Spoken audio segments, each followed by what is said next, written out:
Muy buenas noches, soy Omar Mariluz y los voy a acompañar esta noche, 30 de agosto, feriado, día de Santa Rosa de Lima, en Quien Tiene la Razón, en reemplazo de nuestra amiga Patricia de Río. Voy a estar por unos días acá, así que vamos a analizar los diversos temas de coyuntura y quiero empezar este programa especial de feriado. Obviamente usted está descansando en su casa, pero tenemos que analizar la coyuntura política del país, que no descansa por lo que hemos visto. Quiero presentar a mis dos distinguidos invitados, al excongresista Carlos Torres Caro y al analista político Luis Núñez, a quien les agradezco por acompañarnos esta noche a ambos señores. Y empecemos con, digamos, una reunión que ha generado polémica, que ha generado suspicacias, que ha generado más de una pregunta. Ya tenemos algún candidato presidencial para las siguientes elecciones, quizá si es que se adelantan en el 2020 o las del 2021. Me refiero al expresidente del Parlamento hace poquito, a Daniel Salaverry, excongresista fujimorista también, y que ahora está en una bancada propia, porque él estuvo en una reunión, como bien señalábamos hace un momento, de Vamos Perú, del exalcalde del Callao, Juan Sotomayor, y donde se arengaba justamente Salaverry presidente. Y hemos visto ya algunas pintas también en las calles donde dice lo siguiente, ¿no? Salaverry presidente. ¿Acaso ya tenemos un precandidato a la presidencia? ¿Qué tanto apoyo arrastraría Daniel Salaverry? Ojo, que no ha sido muy bien visto, vamos a ser francos, lo odian en el fujimorismo, ¿no? Luego de todo lo que ha pasado, incluso la revista Careta sacó este jueves un informe donde según Careta, se le voceaba como el futuro presidente del Consejo de Ministros. Pero vamos a escuchar qué es lo que dijo Daniel Salaverry en esta reunión. Agradecerle al presidente de amigo Juan Sotomayor por haber tomado la decisión, y puedo anunciar como era Juan, después del recibimiento, de apostar por un nuevo proyecto político en donde hemos coincidido en la visión que tenemos de lo que queremos hacer, no solamente por nuestra región Callao, sino por nuestro país, de cómo queremos transformar la realidad que tenemos hoy en día. Bueno, ¿qué dijo Juan Sotomayor? Quiero leer un extracto rápidamente, porque lo que hemos escuchado es que Daniel Salaverry tiene ciertas coincidencias pues con Vamos Perú. Entonces lo que uno puede entender rápidamente es que está buscando un coche para su candidatura. Y lo que dijo Juan Sotomayor es que acá recibimos a todos. Llegó el señor Salaverry, nos dijo su coordinador que era precandidato a la presidencia de la República. Ojo, eso lo dijo Juan Sotomayor, que él era precandidato a la presidencia de la República y dio un discurso. Ahí está. Sin embargo, ¿qué ha dicho Daniel Salaverry a través de su cuenta de Twitter? Vamos a ver el tuit que lanzó hace breves minutos, ¿no? Ayer participé como expresidente del Congreso en la clausura de un curso de capacitación del partido Vamos Perú. Expresé mi firme compromiso de trabajar en un nuevo proyecto político con el fin de solucionar los problemas del país. No soy militante ni candidato por Vamos Perú. Ahí está, dicho, no soy candidato por Vamos Perú, pero quizá pues está lanzando una precandidatura, como ha dicho el señor Juan Sotomayor. Y quiero empezar a discutir esto, aunque parece muy adelantado, ¿no? Que ya en el Perú realmente, señores, no sabemos de tiempo, se pide adelantar las elecciones, ya empiezan a salir algunos precandidatos. ¿Es una acción apresurada, quizá, de Daniel Salaverry, o es el momento para hacerlo? Bueno, en principio hay que decir algo, que en política Dios no ayuda al que amanece más temprano. En política generalmente los que aparecen así luego se van desapareciendo de la escena política. Creo que el señor Salaverry, que ha tenido una gestión que todos hemos podido constatar como presidente del Congreso, busca un espacio, efectivamente, busca un espacio y claro, es una especie de situación en la que también el señor Sotomayor busca otro espacio, porque claro, está desaparecido en el mapa. Y como ahora ya es obligatorio que los partidos se presenten a las elecciones, o sea, ya no es como en el periodo pasado que van a poder, que se retiraban y conservaban su estatus de partido, ahora tienen que presentarse. Entonces, obviamente, todos los partidos, los 24 que existen increíblemente, van a tener que ir a buscarse un poco a quienes de alguna manera han tenido una cierta presencia mediática en el contexto político. Y claro, Salaverry, qué duda cabe que ha tenido una presencia mediática, pero yo creo que va a ser flor de un día, ¿no? Esto no le veo ninguna esperanza, ninguna posibilidad.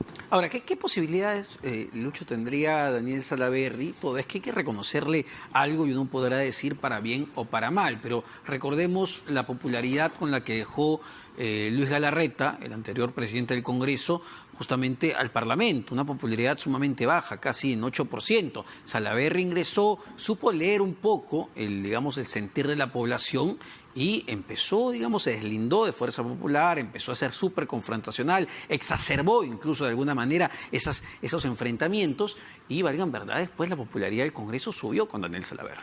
Y ha vuelto a bajar. Otra vez estamos entre el 8 y el 10%. Patricia del Río, si estuviera ahí sentada, pudiera entender lo que yo te voy a comentar, porque a Patricia le gusta bailar la marinera. Yo me he paseado por algunos de los restaurantes de Lima, cafeterías en estos días, y he visto a estos precandidatos, como Daniel Salaverry, coqueteando como si estuvieran bailando una marinera con varios partidos políticos. Lo que dice Carlos en el sentido de que es un coqueteo porque el hecho de pedir unas elecciones adelantadas por parte del presidente obligaba a unos a tirarse a la piscina tempranamente, y a veces los que se tiran temprano también se pueden dar un golpe. Yo creo que estamos frente a un esquema de, más bien una frase aprista, conversar no es pactar, ¿no? Están tocando varias puertas y después se van a ir reacomodando, porque como tenemos 24 partidos y de repente algunos que todavía quieren inscribirse antes de ver qué va a pasar, todo está por verse. Cualquier candidato puede aparecer en cualquier partido. De hecho, tenemos una cantante conocida que acaba de anunciar, siendo abuelita, que quiere ser candidata al Congreso. Tenemos el regreso de una señorita que antes nos presentó un 13 en una nalga. O sea, esto va a ser un circo. Un circo. Y yo me pregunto, ¿quién piensa en el Perú mientras tanto? Porque el Perú es mucho más que esta cosa de ponte tú para ponerme yo.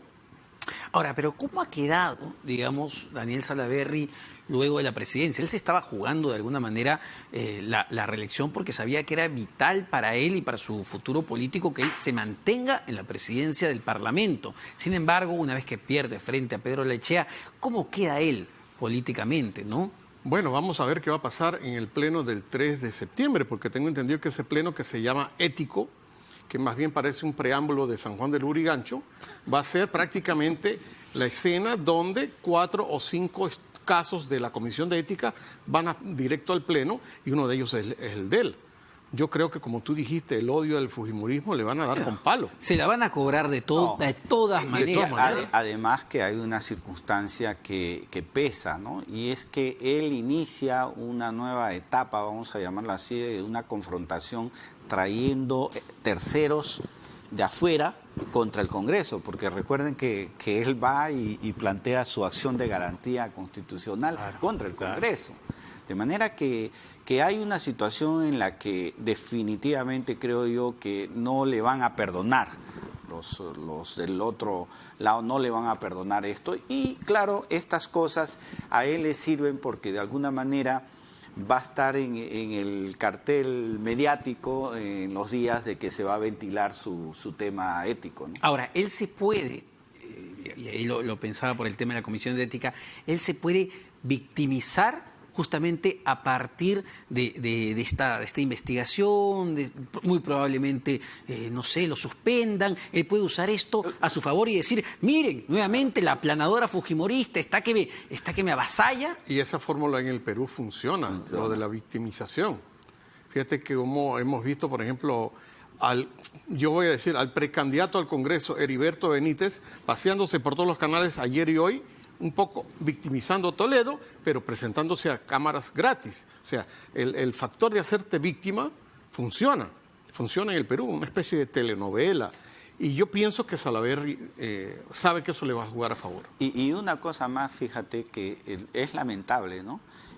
cuando acá Lucho acaba de mencionar el tema de esta señora que ya es una señora de edad y hay que tener el respeto, que ha tenido su vida y su acontecer en rubros que no tienen nada que ver con la obra social, sino más bien con su obra propia de cantante, etcétera, que anuncia su candidatura. Dios santo, entonces, ¿vamos a regresar a lo mismo?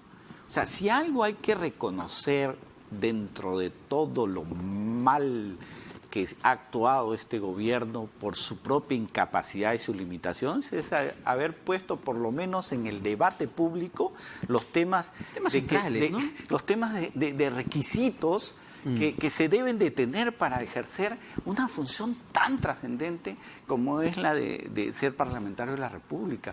O sea, si vamos a seguir con el contexto de la popularidad, vamos a tener la selección de voleibol nuevamente en el Parlamento, vamos a tener cantantes y demás, y yo creo que la población debe tener la suficiente madurez para darse cuenta que precisamente esa situación es la que nos ha llevado a lo que estamos ahora. Ahora, ¿cuánto ha evolucionado el elector, digamos, ya peruano? Y se los digo porque yo lo veo con más optimismo a razón de las elecciones de la Municipalidad de Lima, ¿no? Donde vimos que los candidatos más populistas, más estridentes, el mismo Daniel Urresti, Belmont, se fueron desinflando poco a poco y ganó el candidato que podemos calificar como sea la gestión actual, pero ganó el candidato que de alguna manera presentaba más propuestas. Es decir, me parece que el electorado, al menos en Lima Metropolitana, votó de una manera más racional.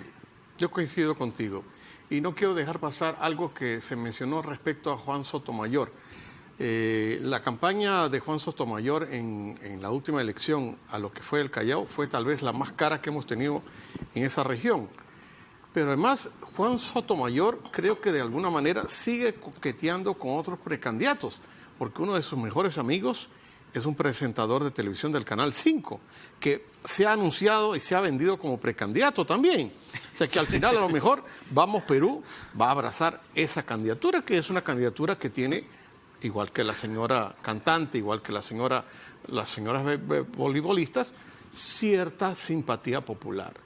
Pero yo coincido contigo en que el elector, sobre todo el de Lima y de las grandes ciudades, porque yendo a Trujillo, Arequipa, uno ve que la gente está empezando a entender que debe votar por los mejores y no por los peores. Porque está bastante harta, Fíjate que ¿no? en Arequipa el gobernador ha bajado al 11% de popularidad. O sea, la gente está arrepentida de haber votado por él. O sea, valgan verdades, y no sé cómo lo ven, en este momento, si tenemos un Congreso, claro, no está bien guiarnos por las encuestas, pero definitivamente hay una crisis de representatividad absoluta, clarísima. Es decir, no puede ser que aquel poder que representa al pueblo, que es la voz del pueblo, tenga un 10%, un 8% de popularidad. Eso te refleja una crisis enorme y vamos, ¿de quién es la responsabilidad ahí? Lamentablemente hemos permitido que esto ocurra, pues, ¿no? Porque no se han establecido parámetros para esta función, con el falso concepto de que todos somos iguales al acceso de la función pública, y digo falso concepto porque obviamente no somos iguales en lo que se refiere a términos de acceso a la función pública, ¿no? Y esto lo comprenden los países desarrollados porque allá hay una carrera política que seguir, ¿no? Alguien que llega a ser senador es porque antes fue regidor, fue diputado y tuvo toda una carrera. Entonces aquí no hemos entendido eso. No hemos entendido que el establecer requisitos como los que se han planteado, y más, porque nos hemos quedado cortos. Pero hemos aprobado una norma que justamente corta la carrera política impidiendo la reelección, eso, que es súper dañina. Pero además otra cosa, fíjate, y es el hecho de que se permita en este contexto en el que estamos, que personas que están, mira, no te hablo de procesados, condenados puedan postular si es que no están dentro del marco de esta norma, ¿no? Entonces, una persona que tiene que enfrentarse a la justicia, sea, fíjate, hasta en el ámbito de alimentos o lo que fuera, no podría ser parlamentario. Alguien que le debe a la SUNAT, alguien que es moroso en sus pagos, no debería ser candidato. Y sin embargo, hasta presidente del Congreso han sido. Y Carlos ha tocado una llaga, que es esa llaga de que para ser candidato al Congreso, cualquiera puede ser candidato. Fíjate, cuando uno va a buscar un trabajo, te piden cualquier cantidad de requisitos y cartones y te los comprueban. Sin embargo, dicen que es impopular decir que ante el Congreso cualquier hijo de vecina puede entrar, pero se supone que ahí deberían estar los mejores, los 130 mejores para que lo hagan. Mira, Lucho, es increíble que para ser conserje de una cuadra, te pidan certificado de antecedentes penales y judiciales, te pidan por lo menos 5º año de secundaria, te pidan, para ser un simple funcionario de un banco, te piden maestría.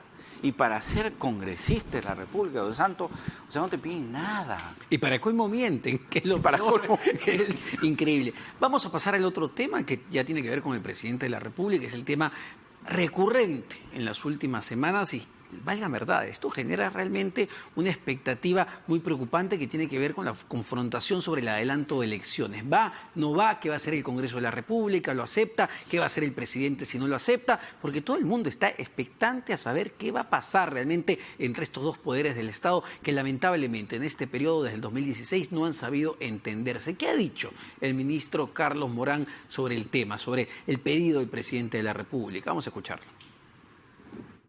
Se le ha acusado también al presidente Vizcarra de muchas cosas. Él está dispuesto a allanarse a todas las investigaciones que la Fiscalía pudiera aperturar. Capaz ha encontrado otros indicios, pero el presidente Vizcarra tiene la mayor tranquilidad. Él mismo ha dicho de que se somete a más de 10 investigaciones si posible. Tiene la tranquilidad de conciencia.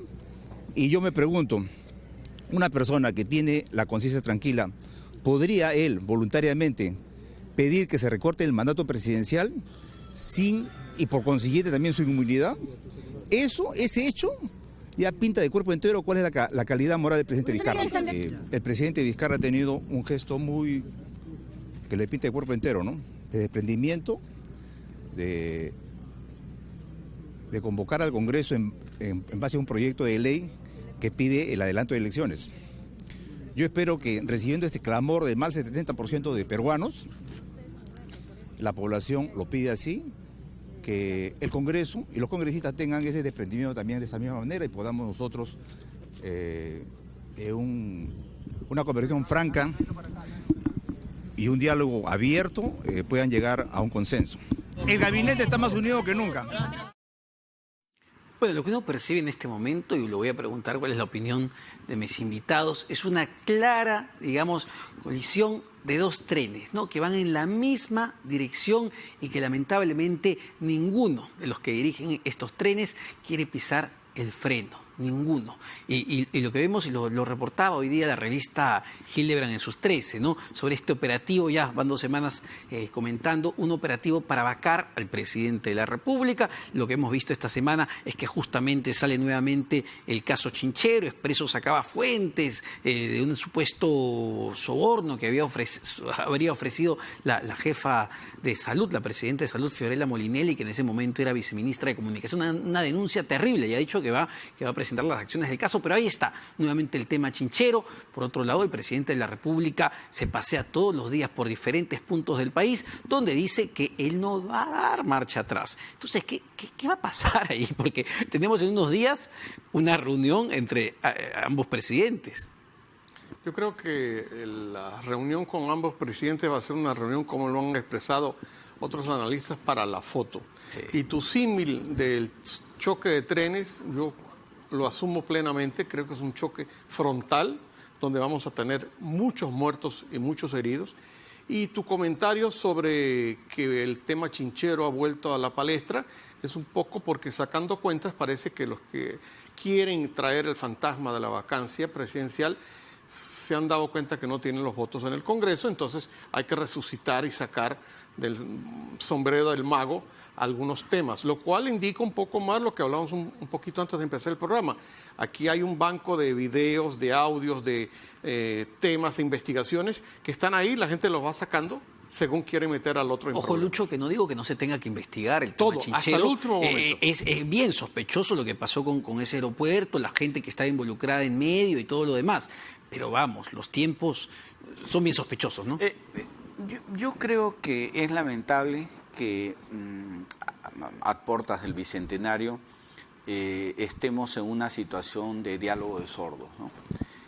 porque es un diálogo de sordos. Unos dicen una cosa, los otros dicen otra cosa y no se entienden para nada. Y esto viene desde el 2016, lamentablemente, ¿no? Porque estos problemas se originan precisamente por esa confrontación de dos fuerzas que una vencedora y la otra que queda segunda pero primera en el Parlamento, que curiosamente tenían el mismo plan, el mismo proyecto, sí.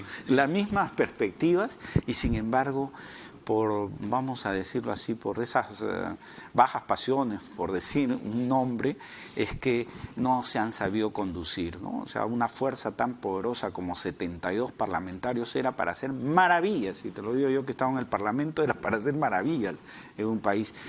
Y por el otro lado, una fuerza que no estaba dedicada aparentemente a los problemas del Perú, y es algo sorprendente como un hombre que ya llega a esa edad puede interesarle más otros aspectos y no su país, ¿no es cierto? Tú acabas de mencionar el tema chinchero. ¿Quién nos presentó con una pizarrita diciéndonos lo maravilloso que era cuando hoy sabemos que era pues... Empresa, no, la verdad es que esa empresa, el consorcio, no tenía plata para hacer el proyecto. Esa es la realidad. El gobierno se la quería dar, asumiendo todo el riesgo financiero. Y eso no era viable, pues. No, y no solo viable, sino inmoral.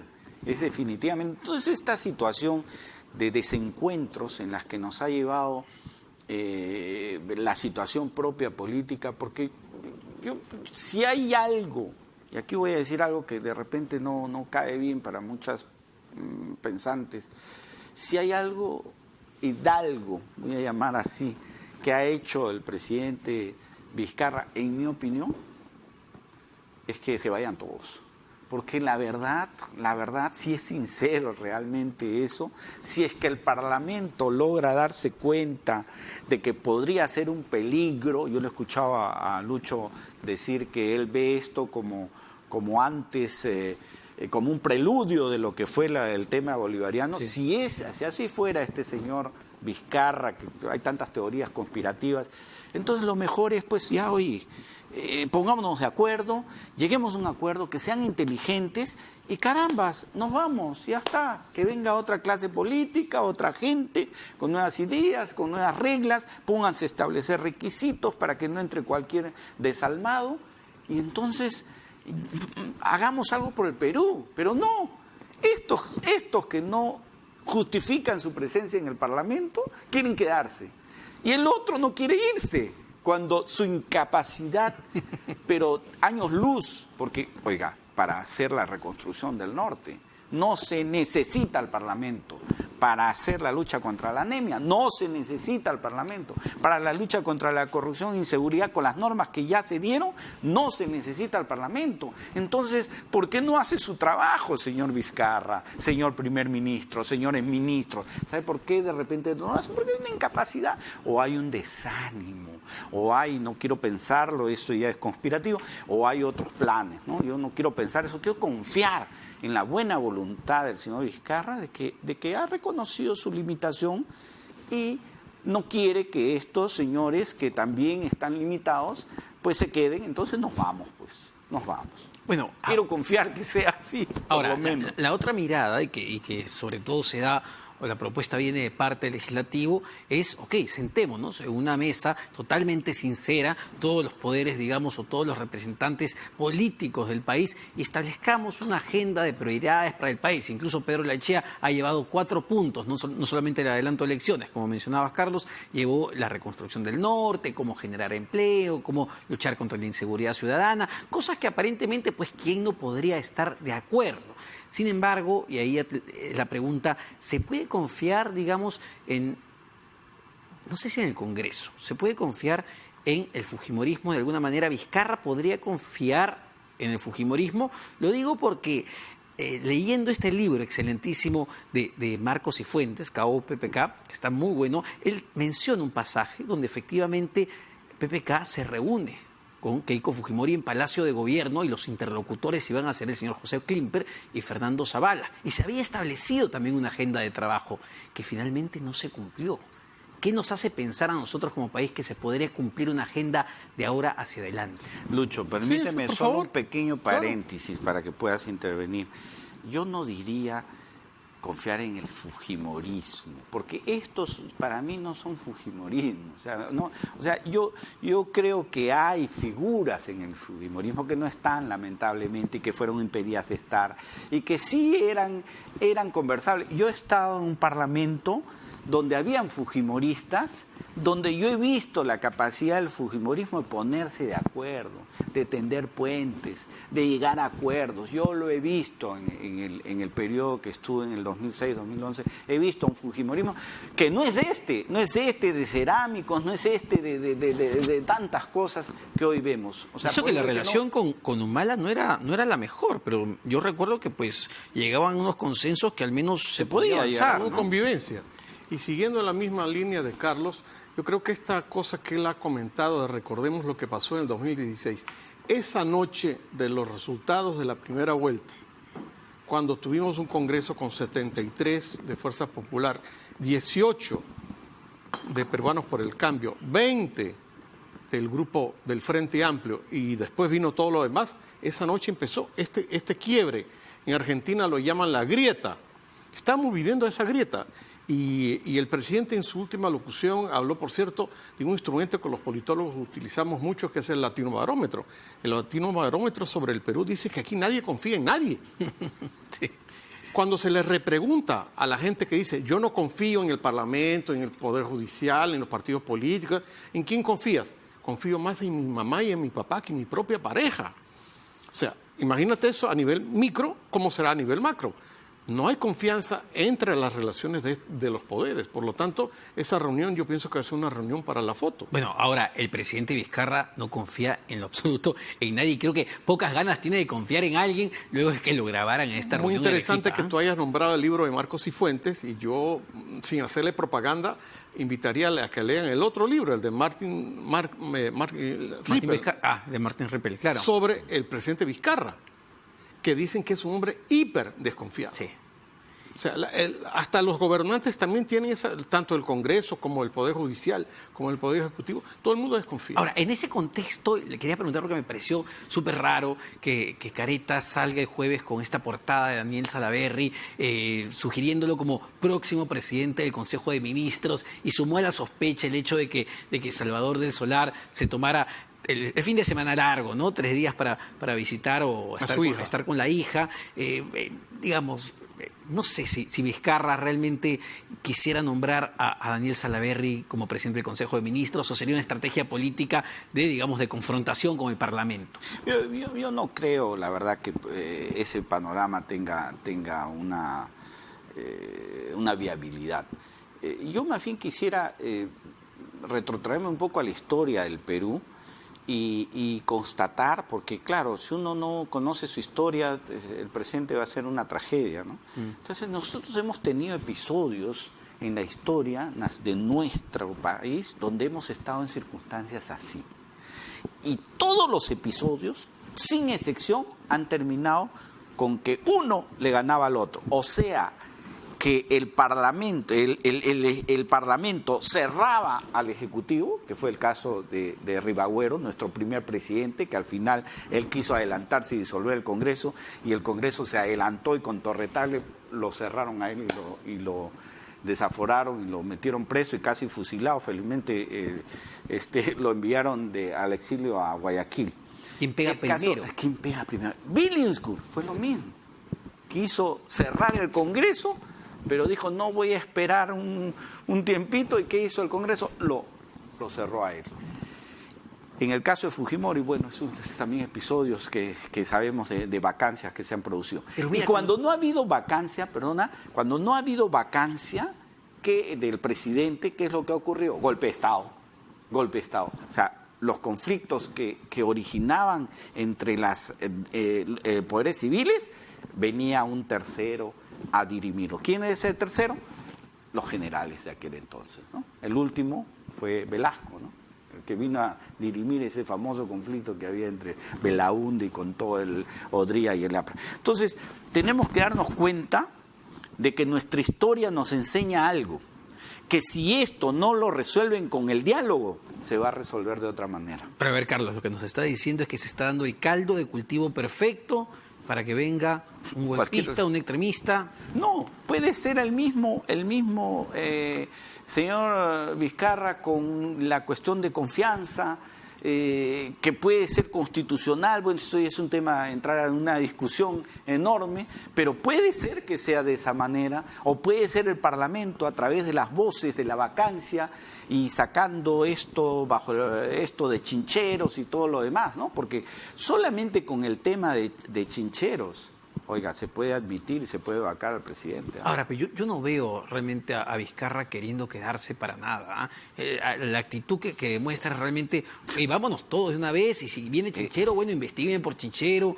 Por ese lado me parece que no lo pueden atacar, o no se les está haciendo tan fácil atacarlo, por lo menos al Congreso. Por lo menos yo quiero confiar que así sea, ¿no? Yo quiero confiar en que el presidente, cuando el presidente ha salido a proponer que se vayan todos y por todos lados lo pone como bandera, quiero pensar que va a ser así. Pero si hay un planteamiento de una cuestión de confianza, entonces vamos a entrar de nuevo a la misma guerra del Parlamento con el... Mire, todo se está preparando. Usted ha visto que el Congreso se está preparando. ¿Cómo? El presidente del Congreso está mandando una consulta a la Comisión de Venecia. ¿Qué tiene que hacer? Bueno, nosotros somos parte de ese grupo, incluso un miembro del Tribunal Constitucional es parte de ese grupo. Se está preparando con las consultas a ciertos constitucionalistas que le van a dar la razón. ¿Para qué? Para de repente plantear una contienda de competencia, y por el lado del Ejecutivo también se están preparando, ¿no? Están evaluando de que se hace en la cuestión de confianza. El primero que va a dar el golpe es el que de alguna manera...